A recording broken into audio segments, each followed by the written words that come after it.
Good afternoon, good evening, good morning, wherever you are. Welcome to the latest edition of LFC Delaware's podcast. This week, we are joined by Chris Basford, who was an ex-colleague of mine, and he's a lifelong Liverpool fan, season ticket holder, legitimate season ticket holder, as we'll maybe learn a bit more about. And he's going to join us today, share some of his memories, and hopefully we'll do our usual stuff and chime in at the appropriate points. There's Sean, Tim, and Charlie on today's call, and that looks a fine beverage there. And I'm Paul. I realize I didn't say that in any of the previous calls, I think, unless Tim introduced me. Just a couple of announcements to get out the way. We're still trying to encourage people to reach out to people they haven't seen during the lockdown, since the beginning of the lockdown, and we're calling that campaign Reach Out to a Red. So if there's somebody, if you're coming to happy hour, well, probably too late for that, but if you're coming to an event, make sure you reach out to somebody else and invite them. Chris, you were sharing something about kind of mental health proposal that Spirits of Shankly are working on. Yeah, that's right. And thanks for having us on, Paul, as well. It's nice to do this type of thing. Thank you. Spirits of Shankly wrote to everybody, all the season ticket holders today. And we're inquiring about people between the ages of men between the ages of 18 and 45, and they've got a big survey kicking off, making sure that people are okay, making sure that in these strange times with no connection with the club and all that type of good stuff, they're just checking on how mental health is going for everybody and what the club can do and what they can do to help with that. Cool. One of the things I'd say is, this is totally off script, but I was on a call with the club on Wednesday. They do a call for the official supporters clubs, and they had Vicky Jepson and Neve Charles. Vicky Jepson's the coach, manager of the Liverpool women team, and Neve Charles is one of the star players. Actually, I asked a question about what they were doing with respect to mental health, having read something about kind of a lot of players are suffering because, you know, their purpose in life, or at least one of them, is to play football, and they're not. And they had some really interesting ideas. One of them was Neve Charles said that at the beginning she wrote like a goal for herself that at the end of the lockdown she was either going to be as fit or fitter than she'd been at the start, and that was the thing that she was using to kind of drive her on to do all the training and the exercises that were being prescribed for her. So I thought it was interesting because they clearly had been talking about like how you keep, how they keep themselves together during this time. And I'm sure they're doing the same with the men's team. Couple of quick things to mention. Thanks to James from last week. He posted an article on LFC Fans Corner, which you can find, I think, on Twitter, about the experience of being on here. He made some potentially derogatory remarks about our thriving drinking culture. You want to pick that up, Tim, in terms of I don't know if I would say they're untrue, but maybe that's not what we want to advertise on our billboard. But yeah. So nothing wrong with a beer, right, in the middle of the afternoon. Bushmills before noon is frowned upon. Right. Yeah. Then it's all day drinking. Yes, that's right. We also wanted to mention, I don't think we did last week, that if you're living in Delaware, particularly, blood donations are really appreciated.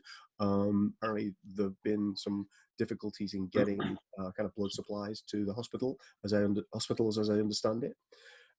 If you're watching this on Friday, immediately after it comes out, then the Anfield shop have 20% off their range of merchandise. I ordered myself a very nice plate for my car this morning, so hopefully by the time we get back to civilization, you'll see that parked outside Rooney's at least a couple of times a year. And actually, one of the shout outs, I'm actually wearing a t-shirt today from Hat Scarf or a Badge, which if you haven't checked them out, I feel like we should be sponsored here, shouldn't we? But if you haven't checked them out, there's some really cool stuff. So if anyone from Hat Scarf or a Badge is watching, we're all over free t-shirts. Yeah, we're all very short on paraphernalia, clearly. Yeah. Okay.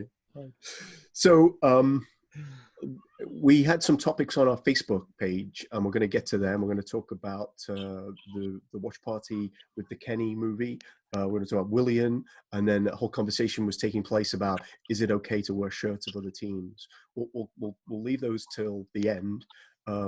Chris looks like why would you ever want to do that? We'll explain. We'll explain. But let's turn to Chris. And one of the things that we've enjoyed kind of through this whole process has been understanding different people's stories and kind of where they kind of, their first memories, how they got into the team. You want to tell us a little bit about kind of where your starting point was with the Mighty Reds? This is a really strange story. My dad managed to get hold of some FA Cup final tickets in 1977, United versus Liverpool. And he got them from an engineering company in Birkenhead, very close to where I live right now, on the Wirral, sort of 5 or 6 miles away from Anfield. And we went down to the game, and unfortunately, Jimmy Case scored our goal, but United managed to beat us 2-1, so we lost that game. And it was a hard journey back home. I think I was 10 or 11 at that point. But that was it. Then I was completely in love with the club. So from that point on, I used to go across and stand on the Kop as a sort of 11-year-old right the way through. And yeah, I met my wife some years later. Obviously, I think I was in my 30s when I met her, and it turns out that my father was given that ticket by her father because he had an engineering company in Birkenhead. That is crazy. How crazy is that? And I've still got the stub. I've still got the ticket stub.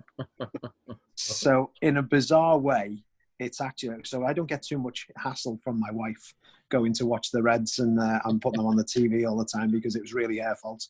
Well, that's great. That's lovely. That's a really strange story. We've got a treasure trove of memories then. If you were starting to watch, like going to games in '77. Yeah. So chime in, anyone, if you've got any questions. But I'm just going to kind of go down the list that we talked about. What are some of the memories that sort of, I guess, particularly now when there is no football, that you are kind of keeping you, like, making you smile? Let's put it that way. Looking back, obviously watching Dalglish was the highlight of all of my memories. And although I never went to any of the European matches, I was too young, and I mean, my parents were never that keen on me going, so I had to watch it on the TV. But watching Kenny performing on that European stage is always the height. The pin. When I look back on anything, that's really where it goes to. And watching John Barnes as well, for he just, what a magician that guy was. Just unbelievable power and finesse and class. They're really my two. And I've got so many fabulous memories, obviously, from standing on the Kop and watching them. But really, they're the two standout players for me. And I'm not taking anything away from Stevie G and Robbie and all the rest of them. But that really, they were really, that's where my heart is, I think. Yeah. So it's interesting because I think one of the things we've been doing during the lockdown has been, people have been learning a lot about kind of the great players, and we've had a few back and forths about who was the greatest Liverpool player ever. And funnily enough, both those names came up in the conversation. Have you guys seen any clips? Sean, Charlie, Tim, did you see some of the clips that we were showing? I think we showed some last week at the watch party of Dalglish. Yeah. Mm-hmm. I mean, I've seen highlights and clips in the past. Yeah. I didn't see the ones you're referring to, but yeah. I feel like with a lot of the highlights that I've seen of Dalglish, it's I don't know. I feel like a lot of the ones I've watched probably don't highlight all that he did. Just from reading about him as a player, you really don't get the sense from the highlights. I don't think it doesn't really encapsulate how good he was. Yeah. So there is a 50-minute YouTube video out there, just because that's one of the things we were looking at in terms of the watch party. And we watched the first 10 minutes last Saturday, and it was the first season. I didn't realize he scored like 25 goals or something in the first season. That that of everything I've seen did do some justice to like how good he was. Like, he just came straight into that team and looked like it was his team. Well, he was kind of well known and regarded as a rising star at the time.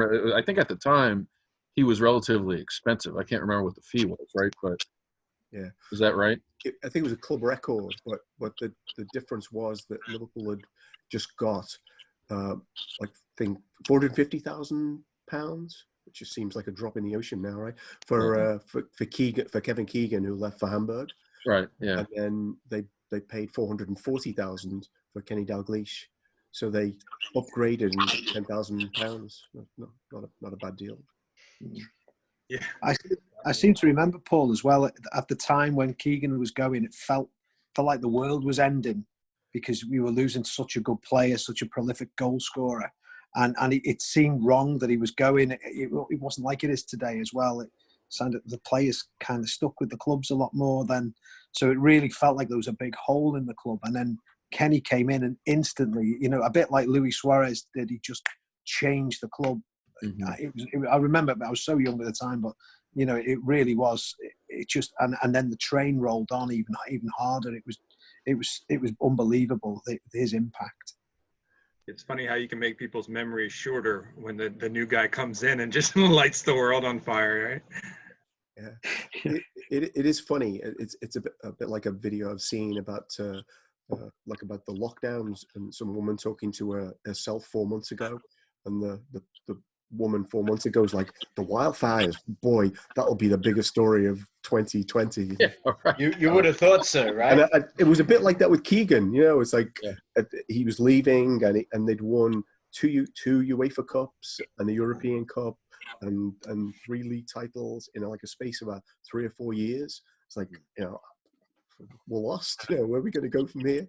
And lo and behold, like, Dalglish and Souness took them to another level. Well, thinking about it that way too, it would be interesting to hear Dalglish talk about sort of like leadership qualities, because that must have been an extremely difficult situation he walked into, and he just took it over. He became the leader relatively quick. It seems like, right? I mean, he eventually became player manager and won everything, and I mean that's no easy task even for a talented player. Yeah. So maybe it's time to tell your Kenny Dalglish dinner. Oh yeah, yeah. That was. Do you know what I was? It's a good point there, and a nice segue into this story. So I met a guy while I was on holiday, and while we were away, he said, "Oh, I know a lot of the older players," and he had a season ticket at Anfield, so we got on really well. We were chatting away, and anyway, the holiday was over in Portugal. I came back home and he gave me a call and he said, we're going to the 17th year anniversary of Hillsborough, and I've got 2 tables. Would you like to come? Bring your wife and I'll sit you next to Kenny Dalglish. So, I mean, we were going to go the minute he invited us, we were going to go, but then the opportunity to sit next to Kenny for 3 or 4 hours in that setting was just unbelievable and very exciting, and obviously with the regard that I held him anyway. And I got to sit next to him, and instantly, I think these are probably the leadership qualities that we've just spoken about. Instantly, you felt like you knew him, and he didn't have any side to him. He's very friendly, very accommodating, pouring your drinks, from the wine bottle. He felt like a working class guy who'd done well and not lost any of his humbleness. He was cracking jokes, talking to you like you were his friend. He knew your name straight away, didn't forget it. Which I think Alex Ferguson's got one of those type of memories as well, hasn't he? He knows everybody's name.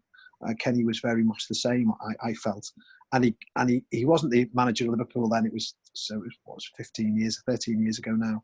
And he got a bit drunk, and then we started playing that game. I don't know if you guys have played it. You put a chocolate and after 8 mint on your head, and you have to wiggle it down to get it into your mouth. And this is This is a guy who used to be the manager of Liverpool, manager of Blackpool, and my hero. And there he is, wiggling his face, trying to get this chocolate into his mouth, and then he's challenging everybody else to do the same thing. You know, he was just a great, really nice fella as well. And then when the auction came, so obviously it's a Hillsborough do, and he's signed loads of stuff, and his wife Marina is bidding on the stuff that they had put in. So they're just trying to give money to the Hillsborough fund, and she's bidding against other people, and Kenny's saying, look, for God's sake, we've got 8 of these back at home. You don't need another one. And she's saying, I don't care, you know, and she's just bidding away and pushing the price of everything up, which it was an absolute honour. First of all, it was an honour to be at the Hillsborough Memorial. That meeting all the families, and you know, and all you know, there was some tears as well in that evening. But then to see the fun and the joy that you know they all had with Kenny, so he was like a friend to them all. You know, it was quite something to be at. And of course, I took a couple of shirts along and going to sign all my old shirts. So that was a real bonus for me. But then the really cool thing was they brought the European Cup in. So we'd won the European Cup there in the summer, and so it was the following April, and I managed to get my picture taken with Kenny in the cup. So that was really cool. It was a dream come true, really. That's awesome. Yeah. So I have a picture of the European Cup with Steven Gerrard, actually. Oh wow! I know it's the one you do at Anfield when you do the tour. It's like cardboard. But, yeah. Awesome story. So this current team isn't bad, is it? That's probably worth a few minutes to talk about them. What are you? So we've had a few conversations, which is where do you position them, like all time, and everyone has an opinion about that. But it's because they're so good, because every one of them is such a hard worker, and they've all got their own qualities, haven't they? Like you look back at the Dalglish era, and there's probably 4 or 5 world-class players in the team at that time, and then Kenny really brought them on. Same with Steven Gerrard, holding the whole team together for decades. And this bunch now, this collective that we've got, it's a unit, isn't it? It's as a team, it's so strong in every department. And I remember being so frustrated with Klopp when we couldn't get hold of Virgil van Dijk first time round, and I was thinking, well, just buy a centre half. You know, we don't. You know, there's plenty of centre halves out there, but there isn't, is there? That. It or was at that least play soccer. Yeah. Right? Yeah, right. But he refused. I remember thinking about that time. There was like a debate whether we should be going after Koulibaly or Van Dijk, right? Because Koulibaly, I think, was on the market at the time, or at least there were rumors about it. And yeah, in hindsight, that just seems stupid. Like you would never want anyone else, you know? Yeah, right. but it wasn't it a strange time though that he said it's him or no one. It's him, or I'll just keep with what we've got. And the same with the goalkeeper. He gives everyone a chance as well, didn't he? So give Karius a chance, and I see he's back with the club and looks like he's going to Wolves again. But even he does give you a fair crack of the whip to prove yourself. So I think this team with Klopp in charge and the way he's let them grow and and develop into these absolute world class players now, aren't they? I mean, he hasn't paid much money for Mane and Salah and Firmino. Okay, even though it wasn't his signing, but he's made them into £100 million players, hasn't he? All of them now. And what he's done with the right back and left back, just stunning. Trent's probably the best in the world right now, and what Andy he's Robertson done with them as a unit, it's just character of the unit. Yeah, it's incredible. So yeah, I've got really fond memories as a kid, but then after 30 years of, not much, this is it's just in Wonderland, isn't it? It's the finest situation we could ever find ourselves in, apart from this goddamn virus that we need to go. Right. Yeah, I've said before it would have been perfect. Yeah. I've said before it's been hard to appreciate just how good this team's been. Yeah. And it like kind of is still now too, because of the virus and the season didn't finish, but there was like no competition. We were so much better than everyone else coming off the European title, it's like there wasn't really a competition. They were just clearly better than everybody else. And, so it's almost hard to appreciate how good they've been, even though they've been that good, but we're winning every single game for a while.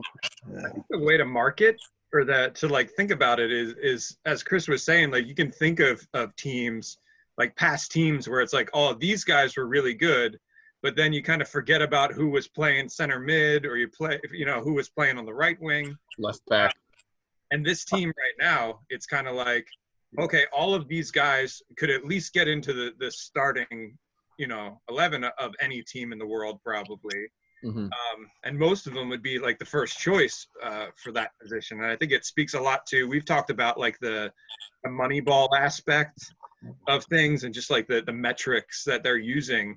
And speaking about Van Dijk, it certainly makes sense for him as well. Like we could get any center back, but we want that guy because we've analyzed him. We know what he plays like now. We know what he could play like. So I think that just the way that the entire staff has scoped out who they want and then made them even better once they got here. I think Allison's a great example of that as well. Oh, yeah. And what he's done with Jordan Henderson as well. Mm-hmm. I mean, I was the worst. I used to stand on the cop saying, when are we going to get rid of this guy? He passes it backwards. He passes it sideways. I was the only one.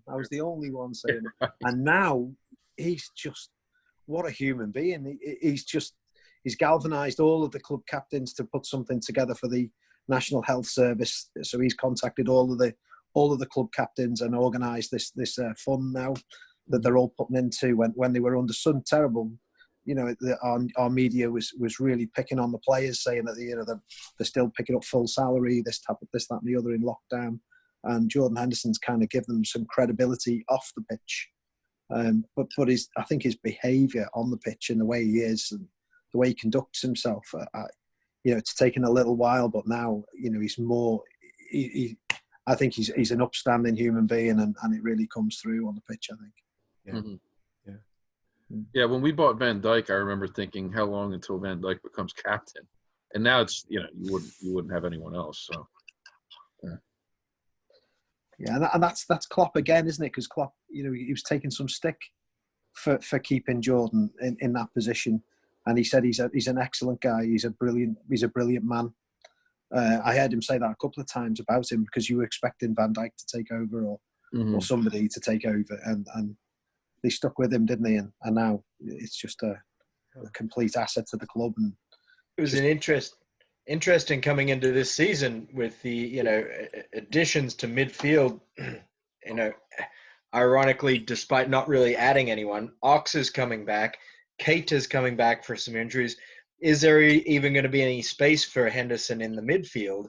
So at that point, okay, maybe Van Dijk is going to be the captain, but he really is. When he's not playing, you really do notice it. I mean, you say about the front three, okay, well, you can get around not having three of the most potent front three in the world on a particular day.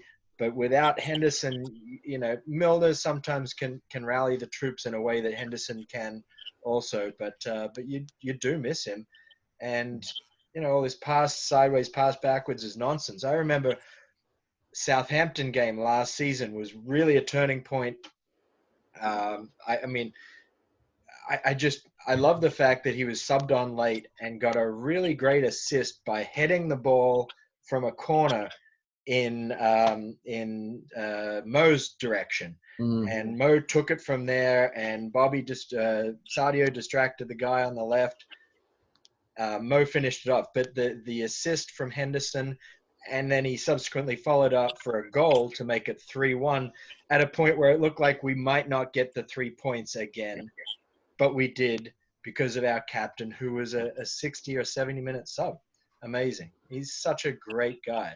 Yeah. I think something else that I've noticed since NBC here in the States is replaying a lot of matches, like older matches, previous seasons on Saturdays and Sundays.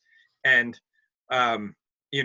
being relatively new to the game, I just kind of joined in with Henderson, who's this guy. Even as recently as last season, I remember that going around a lot. But having come to appreciate him this season, especially when he was missing, and he was missing, obviously, is watching those old matches and seeing he hasn't really changed a lot in the way that he's played. It's just the appreciation of him and what his role is has changed more so than his playing. Like, he didn't make a quantum leap like, oh, I won a European Cup and now I'm the captain finally. He's been that guy all along, and he's just kind of getting the respect for what he's done on the field now. It's very interesting to watch. Is that your perspective, Chris? Is that the conclusion you've come to? Because there's definitely two schools of thought, right? One is he's improved. The other is he was always doing this, and now he's just being appreciated for it. I think he's improved. I do think he's improved. And you wonder whether Fabinho coming in has made him up his game a bit. Saw him coming in, or clearly he knew he was coming in, and that's his role really. But maybe it's a combination of winning the European Cup gave him that confidence. Being in that team must be unbelievable, mustn't it? Being a part of that, every day you're going into work as winners, and you're smashing the Premier League to pieces. Even Man City, it must just be phenomenal, mustn't it? Every day going in. Well, not the least interesting. I think even if I remember, like interviews after they'd won the final, and Klopp said, "Go ahead and take the cup. You're the captain," and he didn't want to. He wanted someone to come and hold it with him because he didn't think that he was deserving of that. So it does speak to that. Like, maybe that has made some sort of connection in his mind that he is that guy. Right. It could be that as well. I mean, he did take some. It was pretty rough, wasn't it, in the papers, and and even on the copy, he was kind of clapped because he was the captain, but not because they loved him. Like the way Stevie G is held up, and even the way James Milner's been held up when he's been deputising. I think everybody sees that he's a different type of leader as well. And I think you're right. Over the last couple of years, Jordan's really come to the front and looks the part, doesn't he? He looks like he's the leader, and he's the last man off the pitch as well. He claps. Everybody's gone, and he's the last man there, still clapping the crowd, and his name's getting chanted over and over again. It's wonderful to see. Terrific. Is he the so one of the things that we've kind of touched on, I haven't rounded this out, is he our best midfielder right now? Ooh.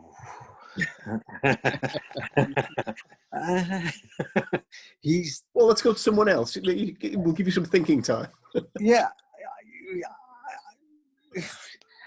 I do think he's a wonderful player. But then, is he technically as good as some of the other players that we've got? Probably not. But he puts his heart and soul. His heart is right there. He tracks. He chases nothing, doesn't he? He puts everything in. And he's a bit. Remember the love affair we had with Dirk Kuyt as well. He probably wasn't a Luis Suarez, was he?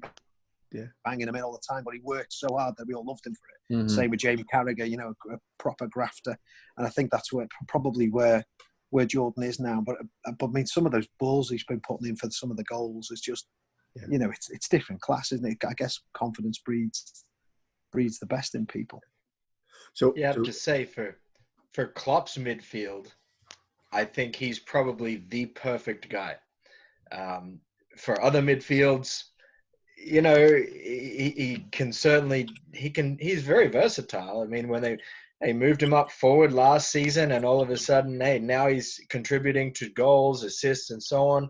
Where did that come from? No one expected that. I'm sorry, weren't you watching him in our title run with Rodgers? Because he was fantastic that season in a similar role. But then Klopp adjusts his role, and all of a sudden he's not so noticeable. He's not so much on the score sheet.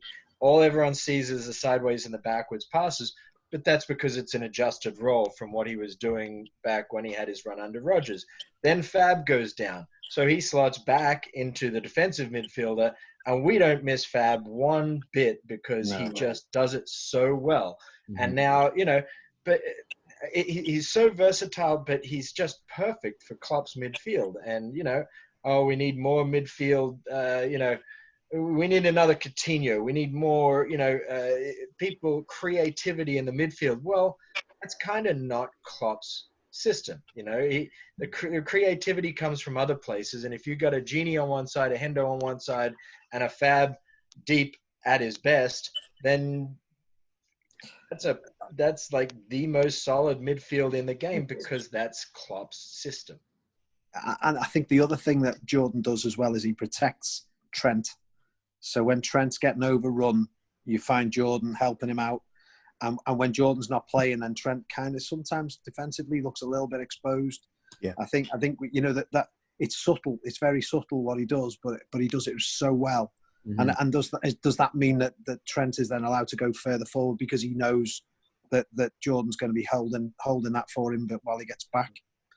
Yeah, it's such a great conundrum to have, though, isn't it? Don't forget Mo is on that side too, who does a whole lot less than Sadio. So yeah, he's strong on that right to support those two forward-thinking guys. It's perfect. I was going to say the thing that I've noticed the most when he's not there is the organizational. He really is the one shouting at everybody, sort of organizing, especially the defense. He's sort of making sure everybody's in position, and I feel like we've really missed that when he's not in the team.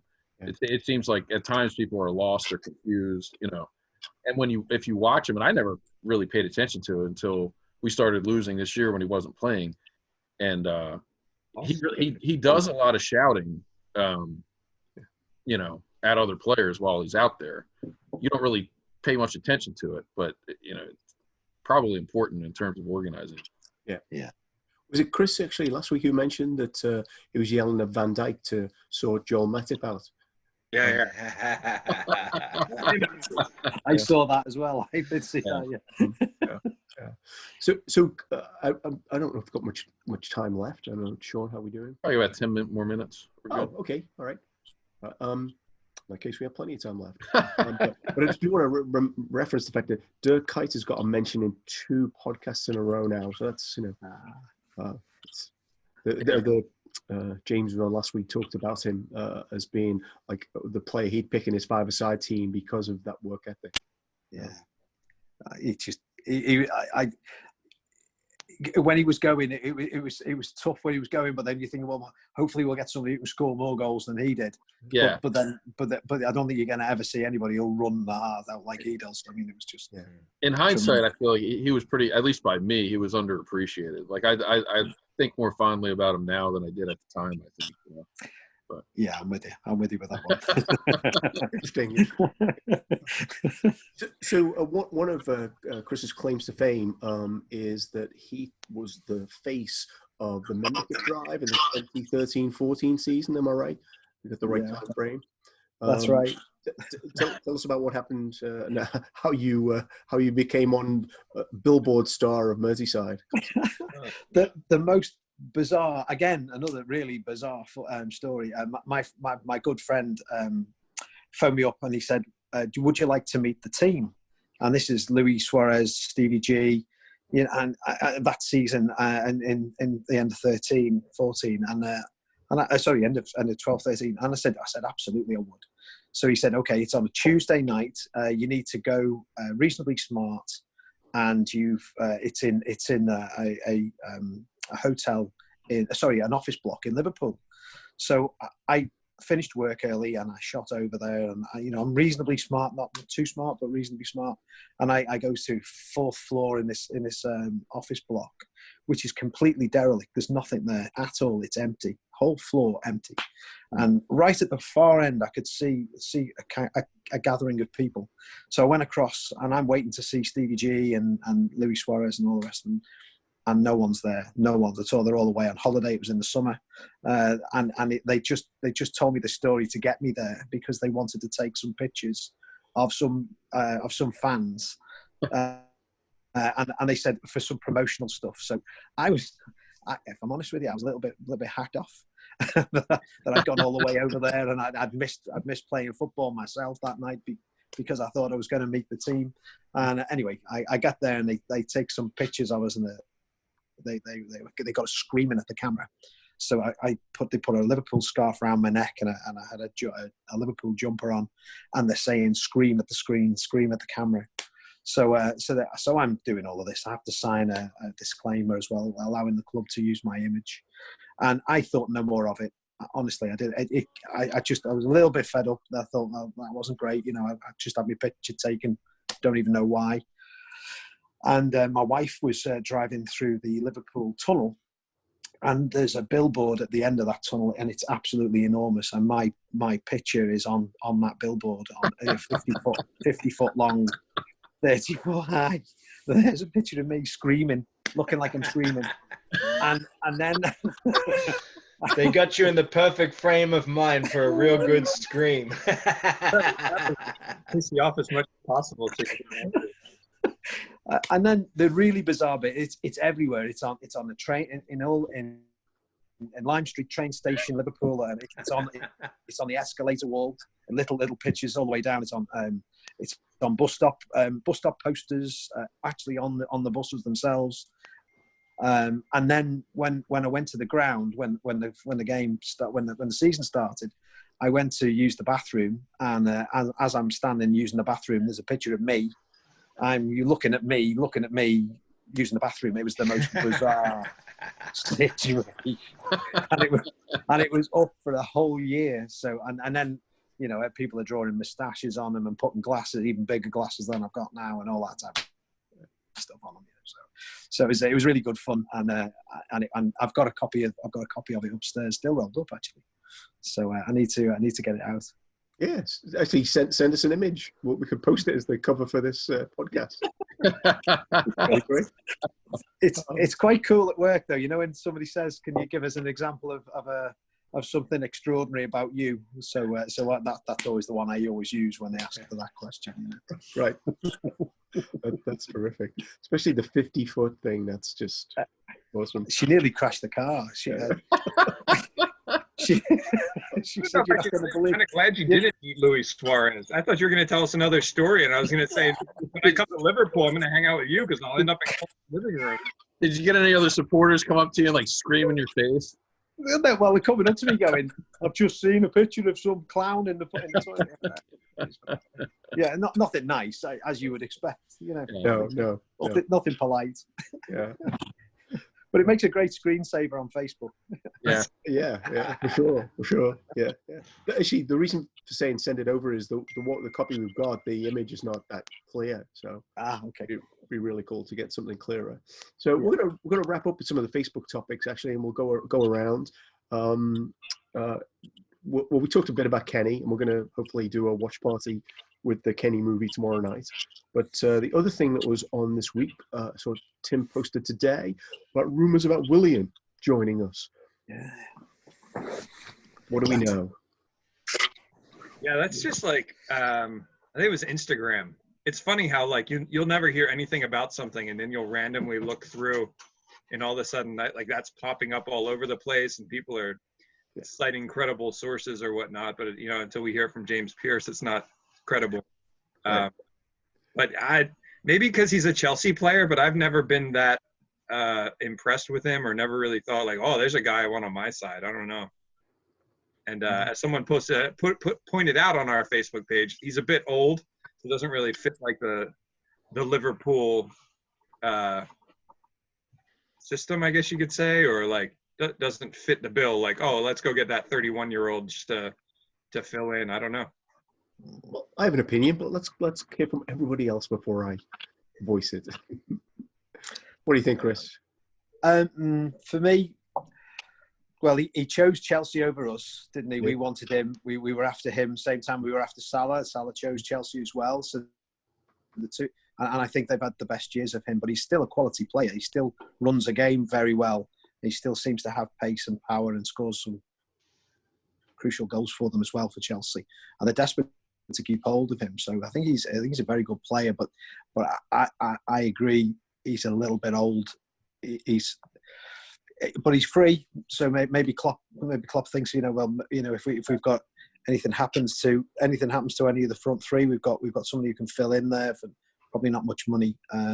But it seems a little far-fetched to me for us to go for him. I would have thought Klopp would have been after sort of a 22, 23-year-old, somebody like Werner or wouldn't it be great to have Mbappe?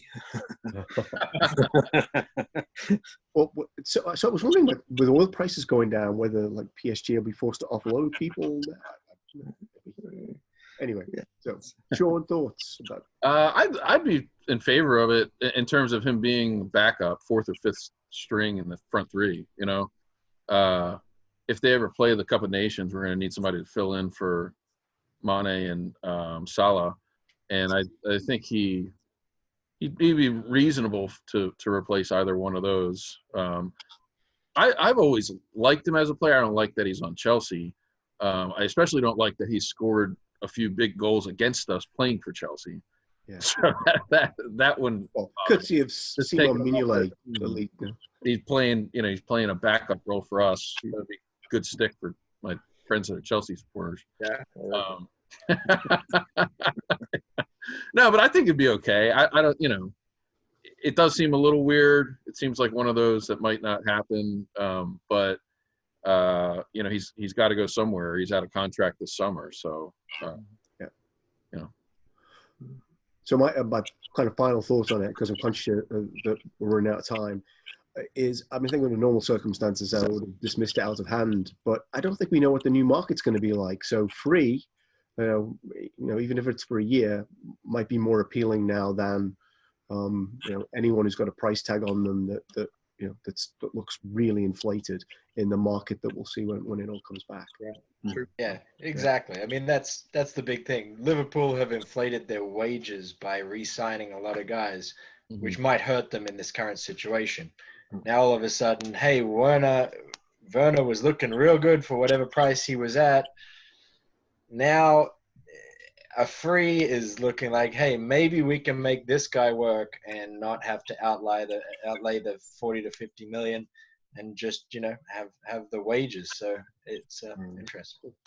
So I want to wrap up. We're going to talk about one last thing, and maybe we can be quick on this. But someone posed the question today because they were trying to buy a Peter Crouch Stoke shirt, which they ended up not being able to. And then they asked the question of, like, is it okay as a Liverpool fan to buy a shirt of another team? And there were lots of different opinions. It was kind of interesting. I don't think I'd ever buy a shirt of another team in the Premier League. I would maybe buy a shirt of another team in another league, maybe, depending on who it was. But I don't know.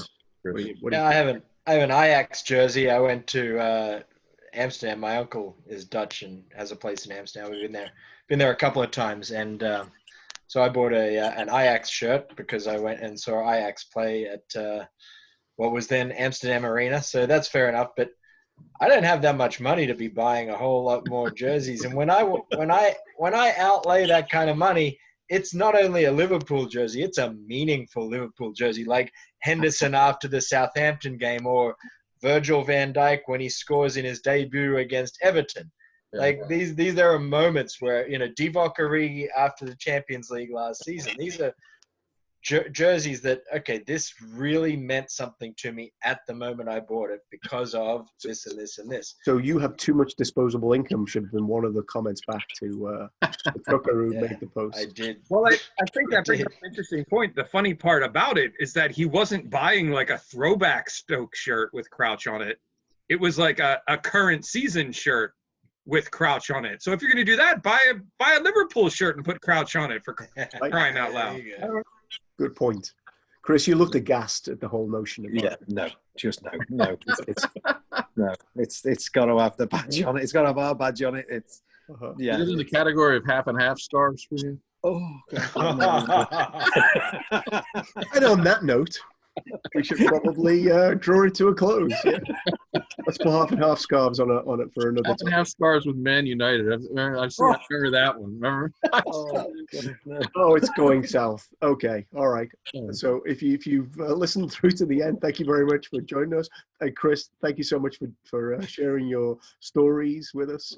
I, from a personal perspective, thoroughly enjoyed it. Reach out to a red. Yes, that's a good way to end. Thanks, Sean. Thanks, Charlie. Thanks, Tim. Y'all. Thanks.